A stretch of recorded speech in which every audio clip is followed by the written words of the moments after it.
ബ്രഹ്മപുരത്തെ മാലിന്യങ്ങളെ കുറിച്ച് നമ്മൾ ഒരു കാലത്ത് ചർച്ച ചെയ്തിരുന്നത് അയ്യോ എന്തൊരു മാലിന്യം, എന്തൊരു നാറ്റം, എന്തൊരു പുക എന്നായിരുന്നു അല്ലേ? ബ്രഹ്മപുരത്തെ ആ മാലിന്യങ്ങളുടെ അവസ്ഥ മാറി, കഥ മാറി.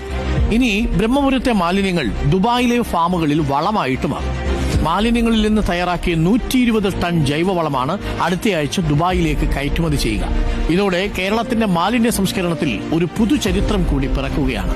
ബ്രഹ്മപുരത്തെ മാലിന്യം ദുബായിലേക്ക്.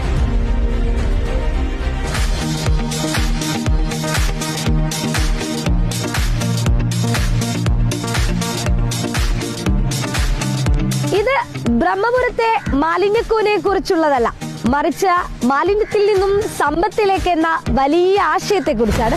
ടൺ കണക്കിന് ജൈവ മാലിന്യങ്ങളെ ആഴ്ചകൾ കൊണ്ട് വളമാക്കി മാറ്റുന്ന സോൾജിയേഴ്സ്, ബ്ലാക്ക് സോൾജിയേഴ്സ് ഫ്ലൈസ്, പട്ടാളപ്പുഴുക്കൾ. 8 മുതൽ 10 ദിവസമാണ് മാലിന്യത്തെ വളമായി മാറ്റാൻ എടുക്കുന്ന സമയം. 50 ടൺ മാലിന്യത്തിലേക്ക് 100 ഗ്രാം ബ്ലാക്ക് സോൾജിയേഴ്സ് മാത്രം മതിയാകും. ഇപ്പോൾ അവരതിൽ നിന്നുണ്ടാക്കുന്ന വളം കയറ്റുമതി വിപണി കരസ്ഥമാക്കിയിരിക്കുന്നു എന്നതാണ്. ദുബായിലെ റിഫാം എന്ന ഒരു ഏജൻസി, കാർഷിക ഏജൻസിയാണ്. അവർ വന്ന് വളത്തിൻ്റെ ഗുണപരിശോധന നടത്തി ഇത് വളരെ ഗുണമേന്മയുള്ളതാണ് എന്ന് കണ്ടെത്തി ഈ ജൈവവളം കയറ്റുമതി ചെയ്യാൻ കരാറായിരിക്കുന്നു. ബ്രഹ്മപുരം എന്ന ആപത്തിൽ നിന്ന് ഇപ്പോൾ പുതിയ അവസരങ്ങൾ ഉണ്ടായി വരികയാണ്.